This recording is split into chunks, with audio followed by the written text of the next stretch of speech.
সকালবেলা ঘুম থেকে উঠে ঝিরিঝিরি বৃষ্টি দেখতে কার ভালো লাগে বলেন তো? আমার তো অনেক বেশি ভালো লাগে, কারণ সকালবেলা বৃষ্টি হলে দেখা যায় যে ওয়েদারটা অনেক বেশি ঠান্ডা ঠান্ডা থাকে। তখন মন মেজাজও অনেক বেশি ফুরফুরে থাকে। তাই সকালবেলার বৃষ্টিটা আমার অনেক বেশি ভালো লাগে। তো সকালবেলা ঘুম থেকে উঠেই আমি ফ্রেশ হয়ে নিচ্ছি। এই ফেস ওয়াশটা দিয়ে আমি আমার ফেসটাকে ক্লিন করে then Pond's hyaluronic acid super light gel যে ময়শ্চারাইজারটা সেটা ইউজ করলাম, মানে আমার ফেসে লাগালাম। Then sunscreen. যদিও এই সানস্ক্রিনটা আমাকে স্যুট করেনি, এটা আমার ফেসটাকে অনেক বেশি অয়েলি করে ফেলে, কিন্তু কিনছি যেহেতু ইউজ তো করতেই হবে। তারপর ঠোঁটে একটু লিপ বাম লাগিয়ে নিলাম। তো এই যে আমার বিছানার অবস্থা, তো এটা সুন্দর করে গুছিয়ে নেব। আগে ফ্রেশ হয়ে নিয়েছি, এখন আমি সুন্দর করে বিছানাটাকে গুছিয়ে নেব। এই তো আমার বিছানা গুছানো ডান। তারপর এখন আমি একটু নুডলস রান্না করব। যদিও রুটি পরোটা তারপর আরও কি যে ব্রেকফাস্টে বানানো হয়েছিল, বাট আমার না সব সময় রুটি খেতে ভালো লাগে না, মানে রুটি গলা দিয়ে নামে না।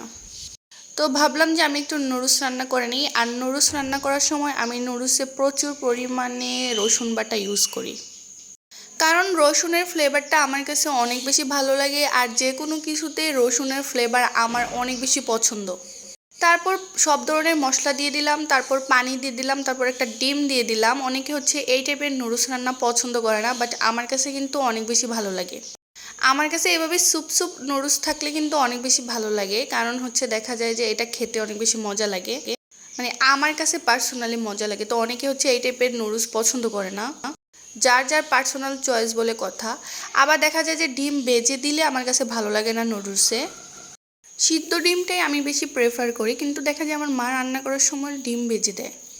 কিন্তু আমি না নুডলস রান্না করার সময় মরিচ দিতে ভুলে গেছি, মানে চিলি ফ্লেক্স অথবা কাঁচামরিচ দিতে ভুলে গেছি।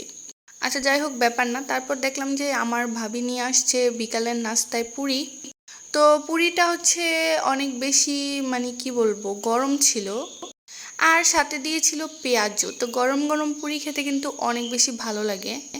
তবে আমার হালিমের সাথে পুরি খেতে অনেক বেশি ভালো লাগে, এই কম্বিনেশনটা আমার অনেক বেশি পছন্দের। তো আমি যেখানেই হালিম খাই সেখানে হালিমের সাথে সবসময় পুরি নেওয়ার ট্রাই করি। তো এই যে ডাল পুরি অনেক মজার ছিল, পুরিটা গরম গরম ছিল, কিন্তু পেঁয়াজুটা আমার কাছে তেমন একটা ভালো লাগেনি। পেঁয়াজু দুইটা আমি খেতে পারিনি, একটা খেয়েছিলাম আর পুরি দুইটাই খেয়েছিলাম। আর এই যে দেখুন টিকটক মশালা, এটা একটা তেঁতুলের চকলেট না, মানে তেঁতুলের একটা বল বলা যেতে পারে। যারা টক মিষ্টি খেতে পছন্দ করেন তাদের কাছে এটা অনেক বেশি ভালো লাগবে। আর এই সিলনের মিল্ক টিটা মানে ইনস্ট্যান্ট মিল্ক টিটা আমার জন্য, মানে কি বলবো, মানে একদমই ইজি হয়ে গিয়েছে চা বানানোর জন্য। এটাতে কিছুই মিক্স করা লাগে না, জাস্ট গরম পানি দিলেই চা হয়ে যায়। আর এই চাটা খেতেও অনেক বেশি মজা লাগে। তো আমি কেক দিয়ে চা খেয়ে নিলাম, কারণ এটা আমার অভ্যাস চা খাওয়ার সময় কেক দিয়ে চা খাওয়া। আর এই ব্রু ক্রিস্পি বারটা, এটা বাদামের একটা বার, এটা খেতে কিন্তু অনেক মজা।